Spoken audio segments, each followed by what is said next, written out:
Welcome everyone to Third Gen Automation Process Over Books and Commercial Print webinar hosted by Racami. Over the next 45 minutes, you'll hear from our very own EVP of Sales and Marketing, Matt Mahoney, our Business Development Executive and Subject Matter Expert on Books Manufacturing, David Sigler, Sales and Marketing Strategist and President of High Rock Strategies, Lois Ritarossi, and the President of the Berkshire Company, Mark Fallon. In the webinar, we will explore a new technology that helps printers address today's challenges, including paper shortages, lack of skilled workers, smaller order sizes, aging equipment, and a mixed bag of other issues that are stressing the brightest minds running your business. The agenda will look something like this. We'll kick it off with industry leaders Mark Fallon and Lois Ritarossi as they talk about what's on the mind of printers today. Then we'll move to David's section on manufacturing challenges and how you can't make money without automation, followed by Matt's demonstration of new technology that is helping book manufacturers today reach their goals. We will end the webinar with a short Q&A session, so make sure you add your questions in the questions section of the control panel on the bottom right side of your screen. I would also like to remind everyone that we are recording this webinar and that we will make sure all attendees receive the video recording in the next couple of days. All right, I think we can begin now. So Lois and Mark, you guys can start. Thanks, Andrea. So Lois, you and I, we have this opportunity where we travel and we get to meet book printers, commercial printers, and commercial printers who are becoming book printers. And, we listen to their challenges and their concerns. And, I want to talk about those for a bit. And we need to start with the elephant in the room, and that's paper. Yeah. Can you tell us where printers are with paper today? Well, it's been challenging times for the last about 14 to 16 months with paper, and on the book market, at least that long. And there's certainly been a surge in demand for books since we've come, to the second half of 2020. And the challenge with paper is still the same. That while mill capacities are going to be up for fourth quarter in North America, that's the good news. Most large printers, both on the book side, publishing side, commercial print and transactional, are still under allocations and strict allocations through the balance of this year and at least into first quarter of next year. A lot of printers are struggling because on the mill side, the price of pulp has increased every single month in 2022, so prices are still increasing. While we have seen some stability at the gas pumps as consumers for filling our cars, there are still fuel surcharges in places in many transportation-related industries, including the trucking of paper. The ports are slightly better. More paper is still coming from Europe and still demands are up.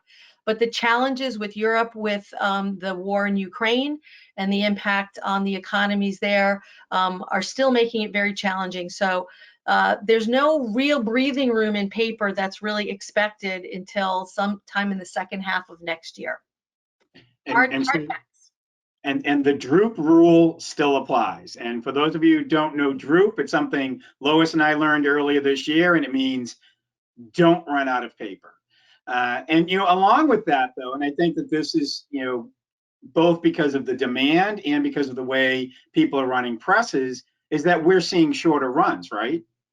Oh, absolutely. The paper shortage and supply chain challenges have only sort of further put pressure on what is a book run going to look like. So even for large publishers that have had long runs that are traditionally offset, I spoke with one earlier this year, and they're moving more of their production to inkjet, even at a higher unit cost per book because of demands for delivery and the desire to eliminate stock outages to make sure they have inventory on hand as we go into this fourth quarter consumer book buying season for the holidays, as well as shipping for colleges and institutions that have standard kind of school year shipments of books during fourth quarter. The short run has been the only way to meet the delivery dates.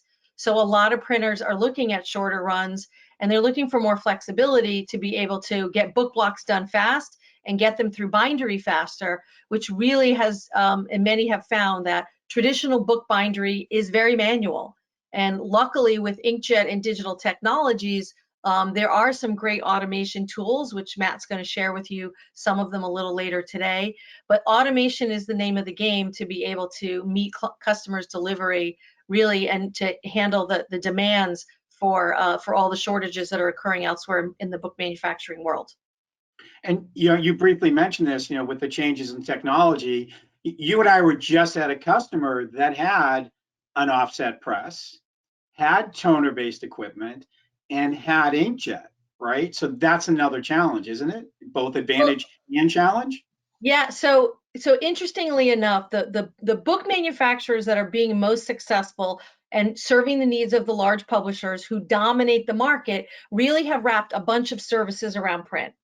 And they, end to end, from order through delivery through inventory tracking, right? And so think about, okay, we finally get the book printed. Well, now I need to get to 10 distribution facilities to either support retail or colleges and university or other types of distribution.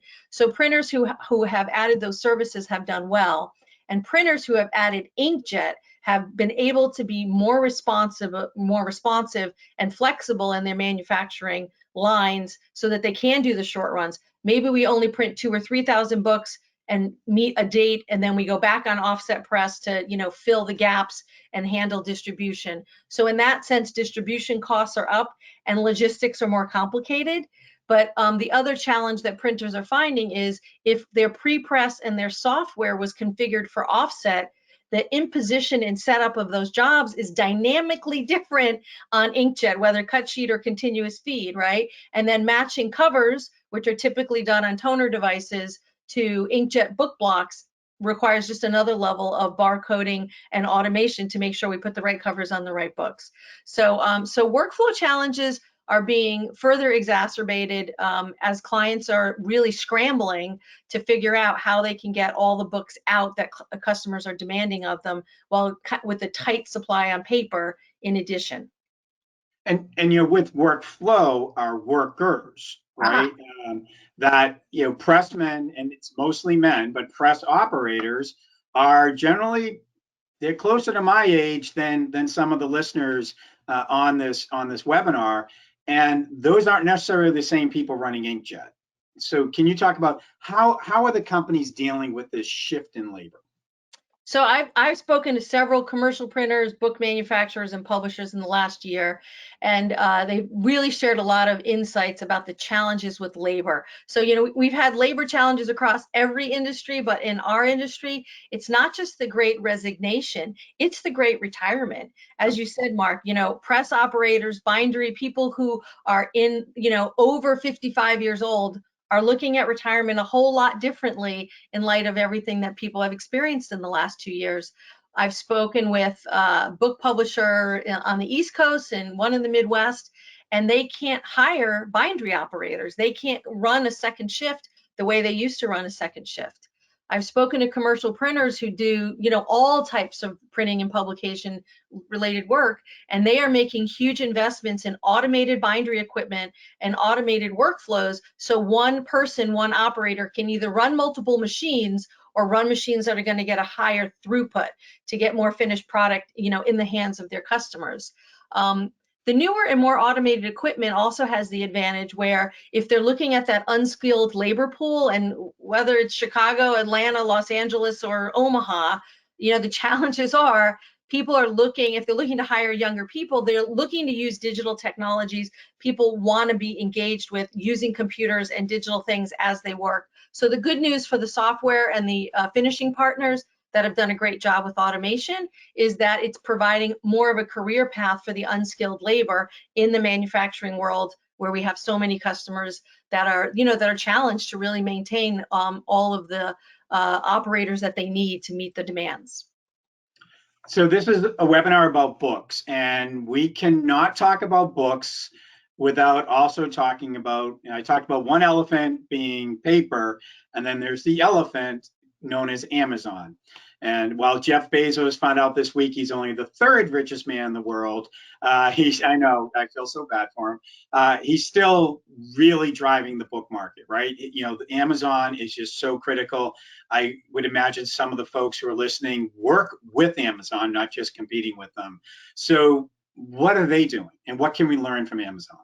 Well, I think there's a lot we can learn because what Amazon has perfected is the end-to-end seamless, frictionless experience, right? Whether B2B or B2C, from order to delivery, I know it's going to show up. I get alerts. It's simple, it's easy. And the Amazon experience has now defined customer experience in so many vertical markets.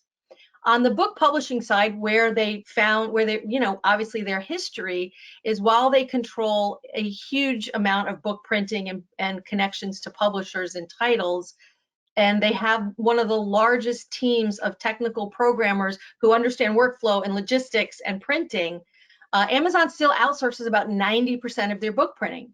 So there's a whole series of printers around this country who do nothing but work with Amazon on book printing and short-run inventory, long-run logistics, and transportation and all of and the like.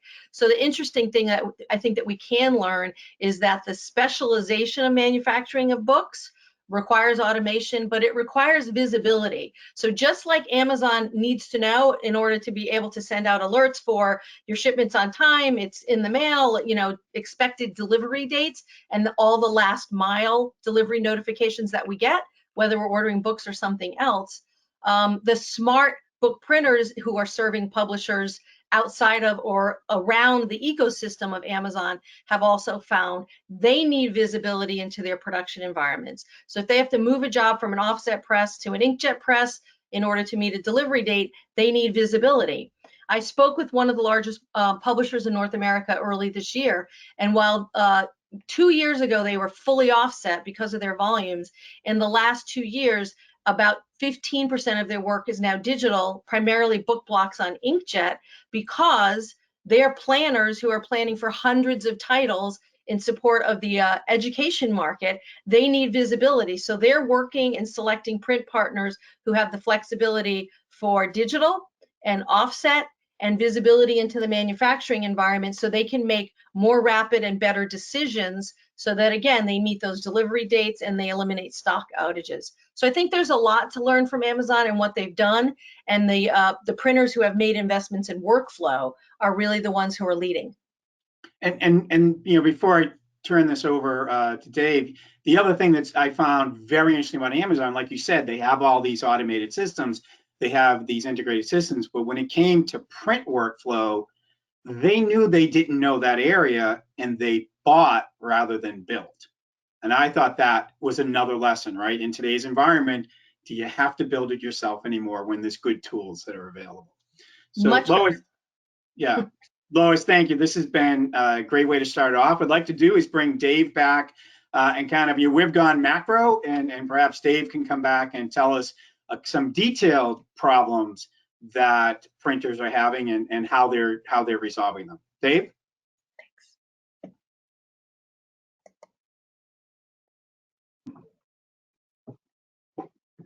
What I would like to do is start off with a brief anecdote about what happened in the publishing industry that drove some of these changes. In the 1960s, publishers were actually sometimes proud to lose money on a prestigious title. But when we got into the 1980s and the 1990s, if you think about Gordon Gekko, leverage buyouts, consolidation among the publishers, Bertelsmann buying everybody, we shifted from literary values to financial values. And those financial values drove the publishers to do everything differently, including the way they demanded to buy print. And they were attempting to reduce their risk. That meant shorter runs. So let's see if we can get into some of those issues.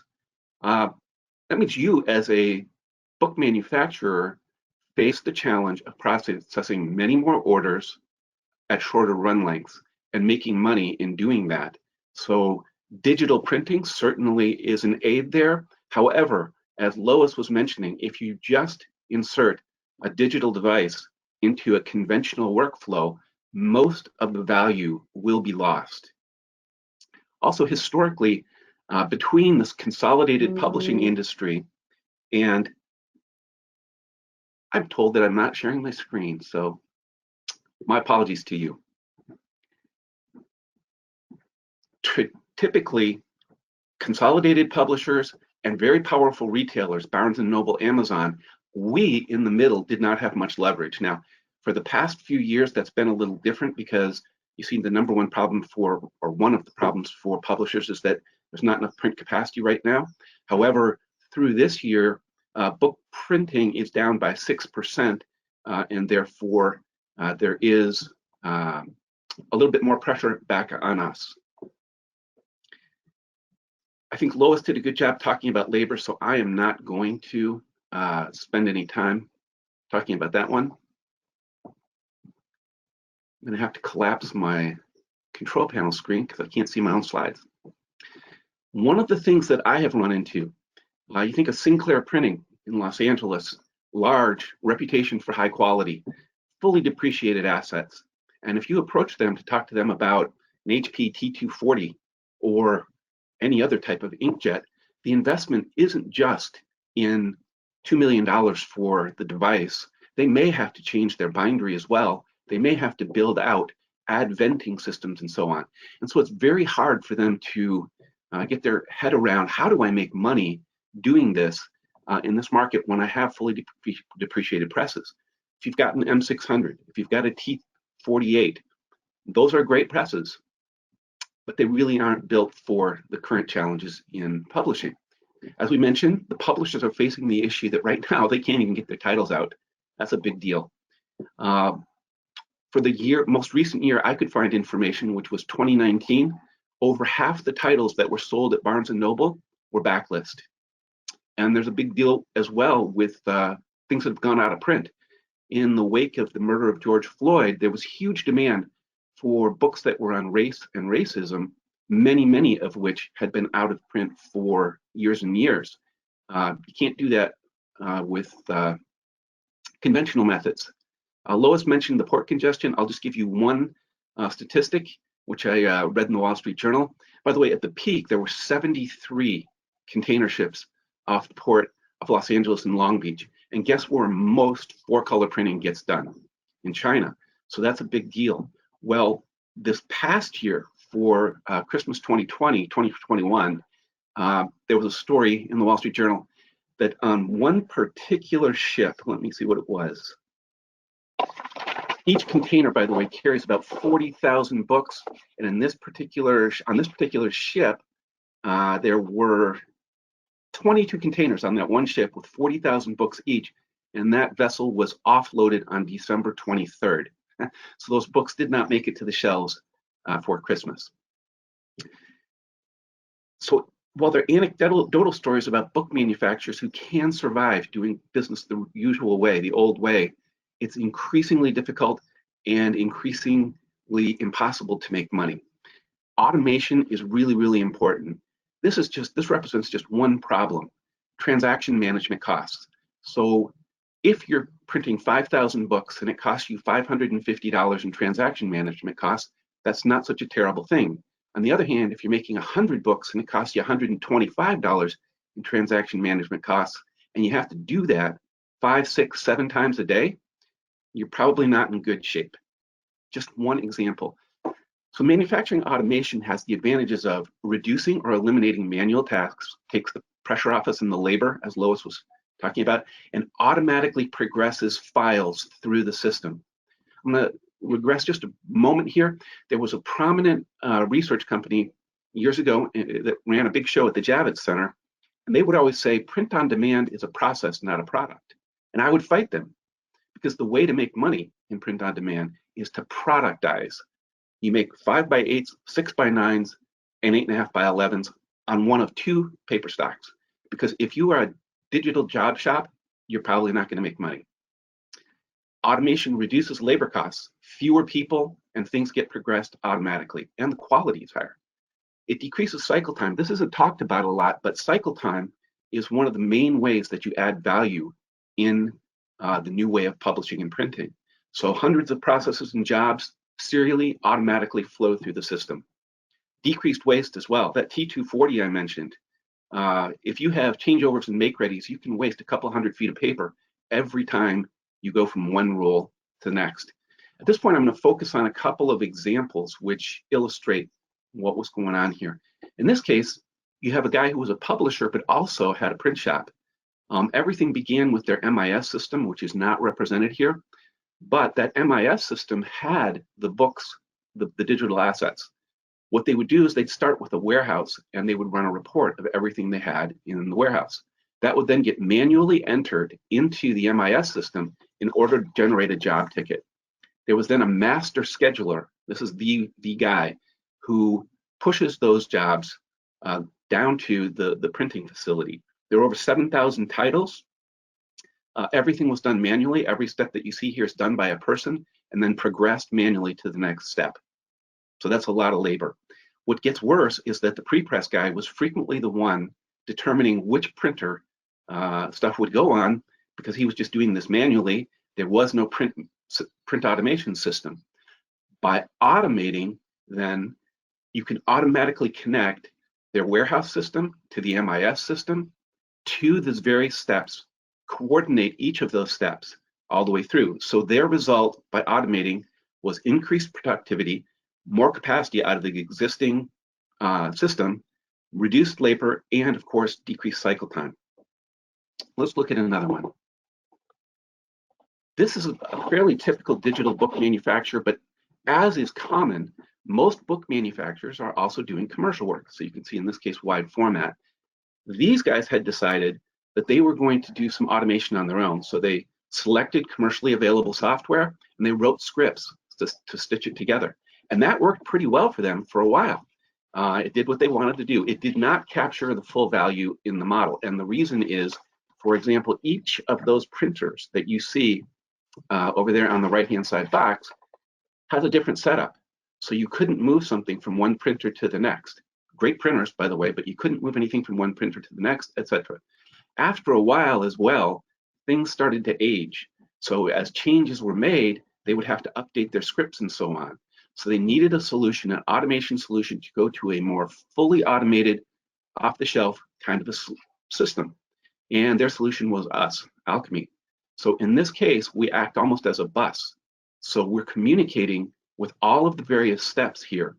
In addition, we store the difference between what a Canon IX or an Indigo needs in terms of barcoding, etc., in order to set that job up. So if the Indigo goes down, you can move that job to the Canon now. In addition, there's communication throughout the enterprise. As well, there are automated finishing items so that the finishing setup goes with that job. Finally, we can write a CSV back to their MIS system to automate the billing process. There's one other one I want to talk about. Lois and Mark talked about this a little bit, but arguably the world's most sophisticated storefront and arguably the world's most sophisticated fulfillment system. And they decided they did not want to, by the way, they have more programmers than Microsoft, more programmers than IBM, and they elected not to do it themselves. There's a video in the public domain that you can go see, and we'll push to you the link to that video. It's on YouTube, and you can see a fully realized automation-driven zero inventory book manufacturing facility and walk through it. In addition, Matt next is going to walk you through a software solution that you can implement.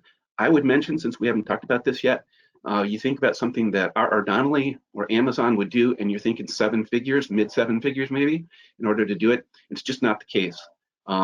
Book printers of almost every size can do this.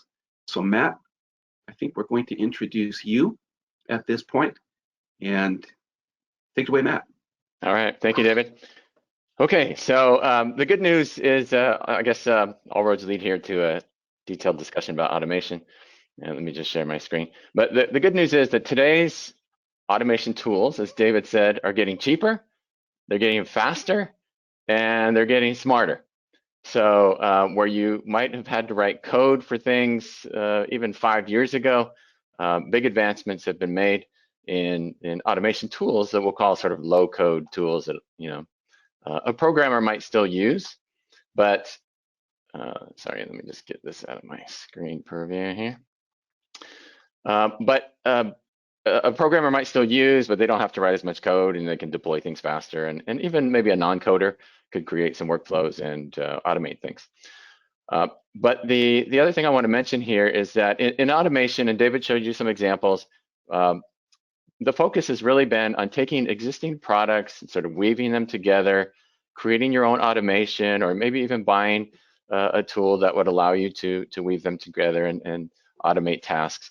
They tend to move files around, fire off processes, and not do much in the way of integration. And integration is where one of the big benefits is coming from these days, because your storefront or wherever the orders are coming from, those order management systems eventually turn something into, a production run.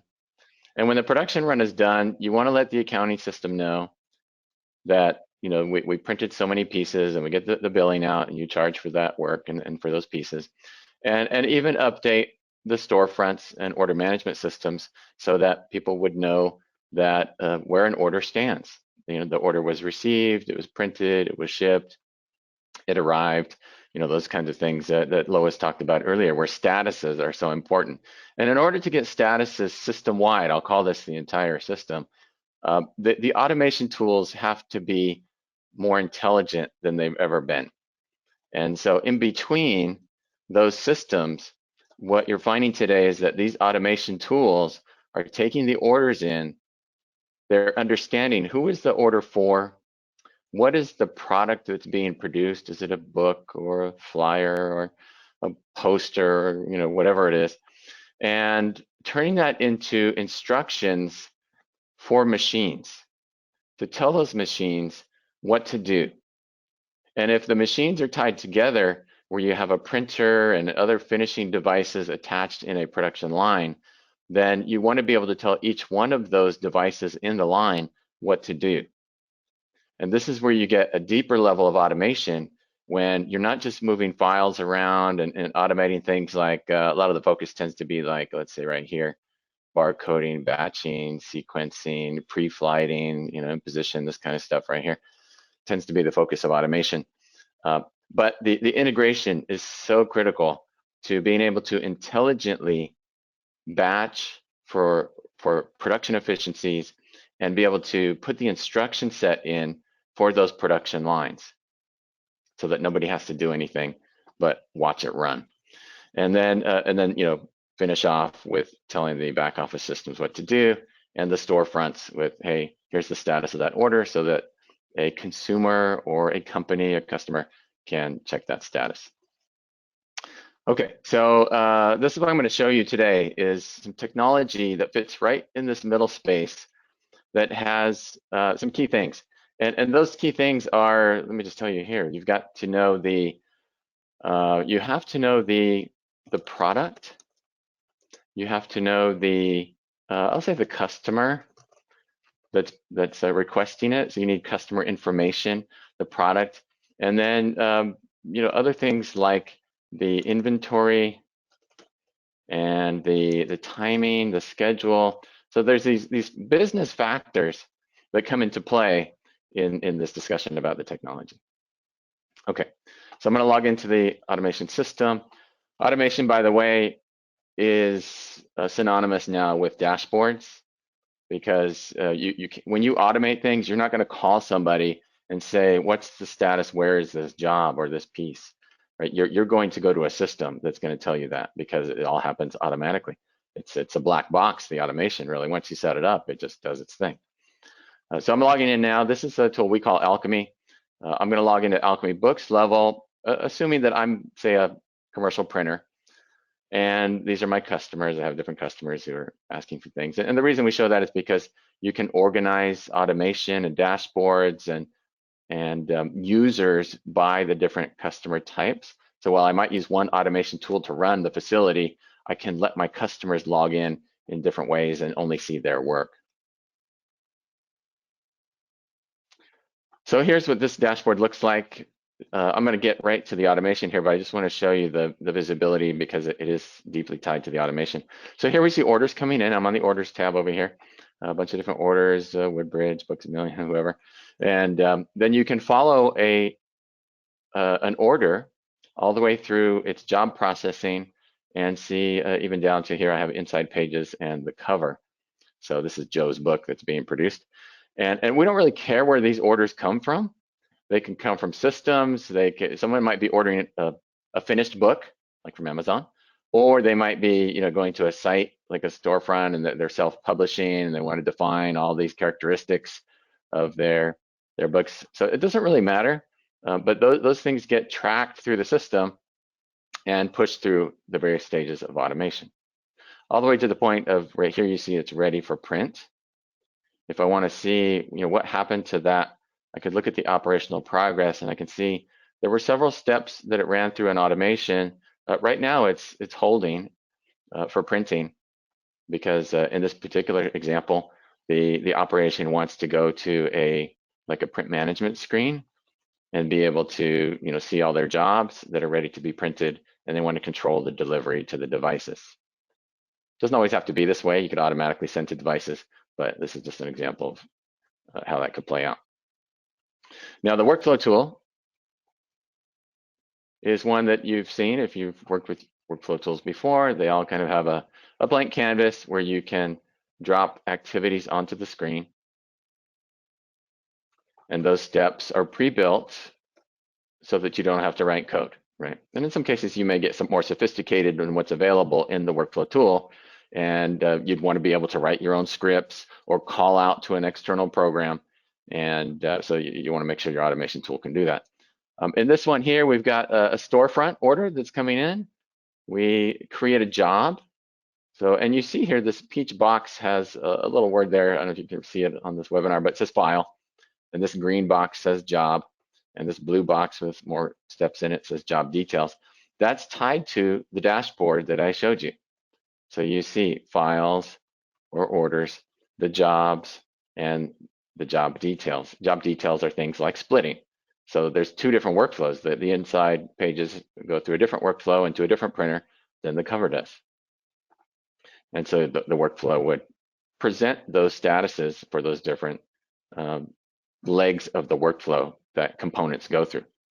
So here we have ingesting of a job. We've identified, so let me show you what this PDF looks like. Here's the actual book in PDF. So the cover is part of the PDF right now. And then we've got, all the different text for the book. So it's in a format that you would read normally in PDF. You might keep this in a library with all the other titles and then bring it up when ready to run production. But we want to split that cover out. So there's a step here that identifies the cover. So there's intelligence that can look at the PDF, interrogate it, and say, hey, this is a cover. Let's split that off. Right? And then we do some updating steps here. The impression counts are read. So we're reading if this was a production run, we could read the impression counts. And then we're splitting off covers from the blocks. So the covers go through one workflow, and in position, the blocks go through another. And eventually they'll be married back up after printing. But in this middle step here, there's activity from some technology that we bought from Canon recently. I don't know if you've seen the press release. A few weeks ago, we notified everybody that we acquired what Canon calls Conveyance, and is a great super fast tool for preparing jobs for manufacturing. The imposition, the batching, the barcoding, things that you need to do so that if you do have separation of a book block and the text, you want to be able to tie that back together somewhere and marry those back up. And so you need controls to do that.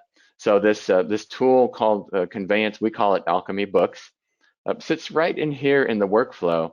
It's not visible to you because we didn't call it out, but these are actually calling out to that tool, which is extremely fast and has JDF and JMF capabilities so that we can construct messages for the printer lines and also read back the statuses on what's happening on those devices. What kind of paper and stock is loaded there? Is that machine up or is it down right now?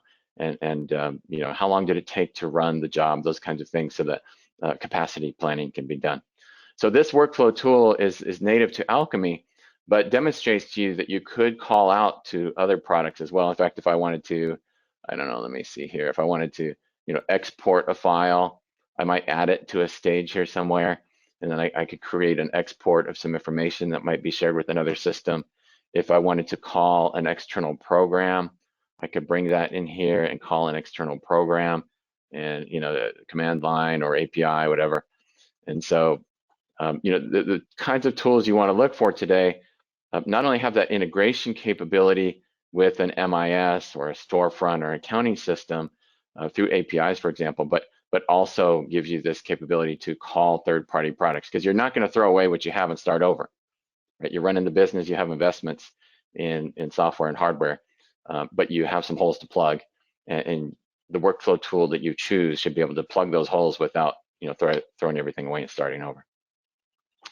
Okay, so that's that there. Now the finished book would look something like this. So this has gone through that automation, and you can view that here. So this, let's see, we've got the imposition has been done, and it's a bit hard to see on screen. The barcodes have been added. You got some crop marks in here. So there's different things that have been done to it to create something that's ready for print. And then on the cover, you would see something here too, where we have control marks, barcodes, and serialization of the pieces and so on. So you would see that here. So it's separated out. The workflow separated the cover from the block, from the original piece, which they were all in the same PDF file. And then it's prepped for printing. You can see that. So whatever your steps are that you use, you could deploy to create the automation. There's, when we talk about automation, there's different levels. I was watching a video the other day on LinkedIn or something. There was some fruit sorting that was done in, let's say, I think it was in India or something, and they had different boxes and they had rails, and they put the fruit on a rail, and when it got far enough down, that it would drop through because the rail was slightly separated from one end to the other. That's automation, right? But for a large corporation that manages fruit distribution, they might use something more sophisticated. So depending on what you need, you're going to deploy something that makes sense to you. Okay, and in these dashboards, you'll also see things like, let's see, usually they have reporting. So you would have reports on statuses, or maybe machine equipment utilization, various reports that you can get. And they could be interactive. So here's, I don't know, by status. So these are completed jobs. Here's what's ready for print. If you want to look at those, then you could drill down and kind of see what's ready for print. So this is what you're going to see a lot more of, is these dashboards tied to the workflow, and being able to do things like proofing and other steps where you may interact with humans, the automation. So if it's not completely hands-off, you may want to add proofing steps where you can send proofs for approval. Maybe you're overlapping with MIS and creating job tickets because you're batching a bunch of work into smaller jobs into larger ones to feed the beast. And so you might create a new job ticket on that batched set of work, but still want to be able to bill back to all those individuals. So you got to keep track of that in the automation. You might also look at things like the operational progress. I think I showed you this, yeah, and the capability to associate files. So if I wanted to see, for example, a copy of the original incoming document, and something that was associated with it in some way, some production reports or postal reports, or a link to a shipping number that would allow you to track that in the shipping system.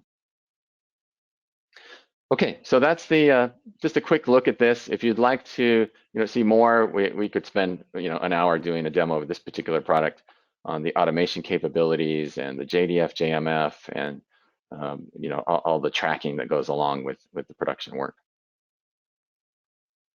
Okay, so let me open it up now for a discussion with everybody. I'll bring back Lois and Mark and David, and I know we had the opportunity for people to pose questions on the chat here. I don't know if any questions have come in. So Matt, I know we're organizing some of the questions that have come in, but based on what you've shared and showing the flexibility in the system to be able to kind of customize the workflow, I suspect the first question a lot of people would have is, how do I evaluate if this tool is the right fit for me? Like, how many books, how many jobs, how many printers? Can you tell me a little bit about how you guys assist companies in their sort of decision process to see if this is the right fit for their production environments? Yeah, sure. So as I said before, automation has scale to it. So if you're a small company with, 2 printers, then and you're processing 100 jobs a month, then you'll need a different kind of automation, a different level of automation, different sophistication.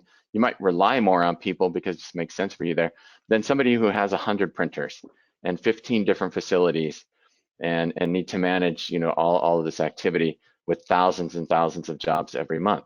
So what we do is we scope that. We work with our customers who are interested in automation, and we whiteboard with them. We ask lots of questions. How do you do your work? What equipment do you have? The typical Q&A on their situation. And then once we see that, we can usually zero in on the areas where we think we can help to automate. Where does it make sense to apply technology, and what kind of technology would you apply there? Sometimes it's not even ours. So we don't do everything. So we might find something there that is more applicable to some other vendor in the industry. So that's how we go about it. Is a lot of Q&A and discovery with our customers, sharing our viewpoints, what we've learned from dealing with hundreds of customers that have different types of problems. Sure. Thank you. Great. Matt, a question did come in, and I kind of have to build on what Lois just asked because things are unique. But what would people expect for a deployment effort, right? And the integration with what they have. Yeah. So the again, there it depends. There's so much variability in company size, their current investments, where that technology sits. Are they using old stuff? Are they using something that they just bought? But the deployments can be as simple as a couple of weeks to solve some specific things, to a year and a half to do big projects, multiple sites, replacing some old technology, the migrations that might come along with moving from the old stuff to the new. So it varies widely, and that's another reason to do the discovery and make sure, right? And also try before you buy, right? It's nice if you can try some of this stuff, do a proof of concept, maybe spend a little bit of money doing that before you spend the big dollars and find out that something's not the right fit for you. That's not good for us to do that with a customer. We don't want to get in a situation where they're buying something that's not right for them, and they don't want that either. No, and Matt, in so many environments we talk about, operational efficiency, and often clients have a mix of homegrown and other, vendor provided softwares and maybe custom solutions. Can you share if, between you and Dave, of clients that have implemented this solution, what are some of the benefits? What are some of the tangible results that they've experienced after it's implemented? Yeah. They, oftentimes customers don't even know costs, really, operational costs when you go in. So it's hard to get a benchmark sometimes of where you started and where you ended up from a quantitative, like, dollar standpoint. But they feel it, right? They feel it in reduced production lead times. They feel it in happier customers, in employee satisfaction, less frustration. We had a customer that a few years back, we set up some automation for them. They printed materials for schools, and it took them 3 weeks in every semester to produce a bunch of output. And it was 3 shifts, 3 weeks, pulling your hair out, scrambling, barely making the deadlines. With the automation of preparation of all the work to drive a printer and then create the box output, with divider sheets, how much fits in a box. So you pull it off the presses, you put it in the box. It has a manifest printed in line, it has a box label printed in line. All of this stuff, they went down to like 3 days. Wow. So it was an incredible improvement. So that there is opportunity, while automation has been around forever and ever, there's still, for commercial printers, book manufacturers, and others, opportunity to get some great gains depending on what the task is at hand. Yeah, and Matt, the returns are borne out by research. So I have done some work where we actually look at the balance sheet, we look at the income statement. For many years, book manufacturers made about 4%, but those who were automated were around 9%. Now that included automating the fulfillment component as well, but that's a huge difference. There are also statistics about the average return on JDF, JMF implementations, and they're huge. It's like 270% return. So we have some ideas. Everybody is unique. I'll finish with the thought that automation doesn't mean that you have to throw everything out and start over. And I think you were going down that path to say that we'll identify where the shoe hurts most, and we'll start with those. And you can build on that platform that you have. You don't have to make 100% investment from day one. Great. Great point. Yeah. Matt, that brings us right at 45 minutes, and that's what you promised our attendees. Your timing is impeccable as always, Matt. Oh, thank you. I didn't even put my timer on. Thank you, everyone. Yeah. All right, Andrea, is there any closing remarks here? Yes, so we made it to the end of the webinar. Thank you all so much for listening and for asking questions. We will make sure to send you the recording in the next couple of days. And yeah, the webinar is now concluded. Have a great day. Bye, Thank you. everyone. Thank you. Bye.